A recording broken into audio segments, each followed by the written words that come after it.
AP ముఖ్యమంత్రి చంద్రబాబు నాయుడు గారు మళ్ళీ శాశ్వతంగా అధికారం మనదే అనే రాగాన్ని అందుకున్నారు. అయితే ఈ రాగం అన్నది ఈరోజు కొత్తగా ఆలపిస్తున్నది కాదు. గతంలో కూడా చంద్రబాబు నాయుడు గారు ఇలాగే మాట్లాడేవారు. రాయచోటిలో తెలుగుదేశం పార్టీ కార్యకర్తల సమావేశంలో మాట్లాడిన చంద్రబాబు నాయుడు గారు 2-3 కీలకమైన వ్యాఖ్యలు చేశారు. ఎమ్మెల్యేలు ఇన్ఛార్జీలు మారాలి, మారకపోతే నేను ప్రత్యామ్నాయాన్ని చూసుకుంటా, ఎన్నికల వరకు ఆగే పరిస్థితి ఉండదని చెప్పారు.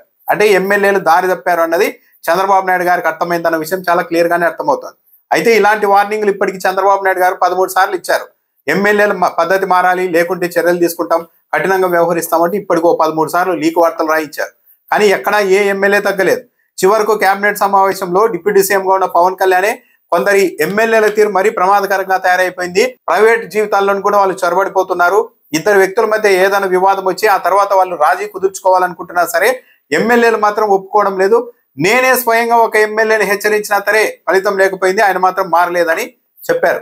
కానీ ఆ సమయంలో చంద్రబాబు నాయుడు గారు సింపుల్ గా ఏం చెప్పారు, వాళ్ళ బాధ్యత అంతా ఇన్ఛార్జ్ మంత్రులు చూసుకోవాలి ఎమ్మెల్యేల సంగతి అని చెప్పారు. అంటే తానేమనని ఎమ్మెల్యేలని అని చెప్పారు. అంటే ఇండైరెక్ట్ గా ఎమ్మెల్యేలు అన్న తర్వాత గెలిచిన తర్వాత సంపాదించుకోవాలి కదా, సంపాదించకపోతే ఎలా, ఎన్నికల్లో మళ్ళా ఖర్చులు పెట్టాల్సి ఉంటుంది కదా అన్నట్టుగానే చంద్రబాబు నాయుడు గారి వైఖరి ఉంది. కానీ ఎక్కడే కానీ దోపిడీని అడ్డుకోవాలి అన్న ఒక్క మాటల్లో తప్పించి ఒక్కటి కూడా కఠినంగా ఆయన ఇప్పటివరకు ఒకరి మీద కూడా చర్యలు తీసుకున్నది లేదు. దాంతో పాటు గుజరాత్ లో 25 ఏళ్ల పాటు ఒకే పార్టీ అధికారంలో ఉండడం వల్ల అక్కడ అభివృద్ధి సాధ్యమైంది, ఏపీలో కూడా అలాంటి అవసరం ఉందని చంద్రబాబు నాయుడు గారు మాట్లాడారు. నిజమే, ఒక పార్టీ సుదీర్ఘంగా అధికారంలో ఉంటే రాష్ట్రానికి మంచి జరుగుతుంది అన్న వాదన కూడా ఉంది. కానీ తెలుగుదేశం పార్టీ లాంటి పార్టీ అలా రెండోసారి మూడోసారి అధికారంలోకి వస్తే రాష్ట్రం మిగులుతుందా అన్న భయమే ఇప్పుడు ప్రజల్లో ఏర్పడింది. ఈ 18 నెలల కాలంలో పరిపాలన చూసిన తర్వాత ఎక్కడికక్కడ ఎమ్మెల్యేలు, తెలుగుదేశం పార్టీ నాయకులు, కార్యకర్తలు గ్రామ స్థాయి వరకు, బెల్ట్ షాపుల నుంచి ఇసుక వరకు, భూముల వరకు ఎక్కడెక్కడ తెగించి మరీ దోచేసుకుంటున్న విధానం చూసిన తర్వాత ఇంకోసారి తెలుగుదేశం పార్టీ అధికారంలోకి వస్తే ఏమైనా ఉంటుందా, ఈ రాష్ట్రం అసలు మిగులుతుందా అన్న భయం పబ్లిక్ లో ఏర్పడింది 25 ఏళ్ల సంగతి తర్వాత. ఆ భయాన్ని కూడా చంద్రబాబు నాయుడు గారు పోగొట్టకపోగా ఇండైరెక్ట్ గా ఎమ్మెల్యేలని అందరినీ ఎంకరేజ్ చేస్తూ ఉన్నారు. మనం శాశ్వతంగా అధికారంలో ఉంటాం, ఇక తెలుగుదేశం పార్టీ ఓడిపోవడం అన్నది జరగదు, అందుకు ప్రత్యేకమైన వ్యూహాలు కూడా మనకున్నాయని చంద్రబాబు నాయుడు గారు చెప్తున్నారు. అంటే ఒకవైపు ఎమ్మెల్యేలు విచ్చలవిడిగా దోచుకుంటున్నా, కరప్షన్ పతాక స్థాయికి వెళ్ళిపోయినా, అడ్మినిస్ట్రేషన్ పూర్తిగా పక్కన పడిపోయినా సరే మనకు గెలిచే వ్యూహాలు ఉన్నాయని చంద్రబాబు నాయుడు గారు చెప్తూ ఉన్నారంటే అది కూడా ఏది, మనం మంచి పరిపాలన ఇస్తున్నాం కాబట్టి గెలుస్తామనడం లేదు, మనకు వ్యూహాలు ఉన్నాయి అంటున్నారు.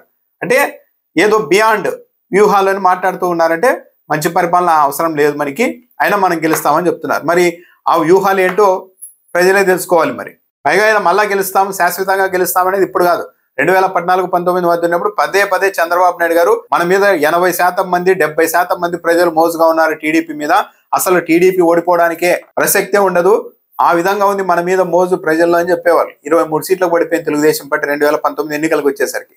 మళ్ళీ చంద్రబాబు నాయుడు గారు ఇప్పుడు శాశ్వతంగా మనమే అనే అధికారం అని చెప్తూ ఉన్నారంటే అటువైపు వైఎస్ఆర్సీపీ చాలా పికప్ అవుతోంది.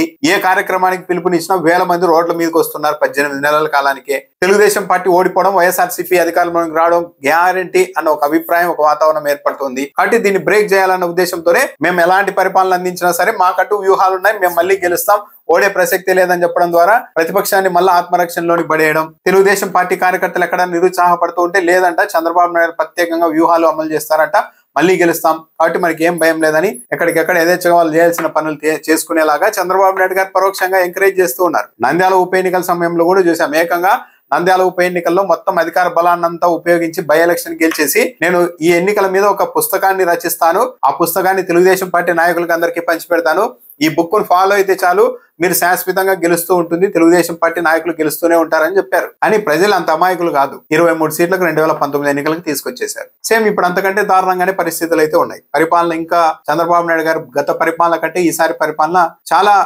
లోలో ఉంది, దాంట్లో అనుమానం లేదు. కరప్షన్ పతాక స్థాయిలో ఉంది. ఈవెన్ తెలుగుదేశం పార్టీ కోసం ఎంతకైనా తెగించే మీడియా సంస్థలు కూడా తట్టుకోలేక చేయి దాటిపోతోంది. చెలివిడిగా ఎమ్మెల్యేలు తయారైపోయారు, దోచిపడేస్తున్నారని వరుసపెట్టి కథనాలు రాసుకునే స్థాయికి వెళ్ళిపోయిన తర్వాత కూడా మనం శాశ్వతంగా అధికారంలో ఉంటాం అని అంటున్నారంటే చంద్రబాబు నాయుడు గారు మరి ప్రజలతో సంబంధం లేని ఎన్నికలు ఏమైనా నిర్వహిస్తారా?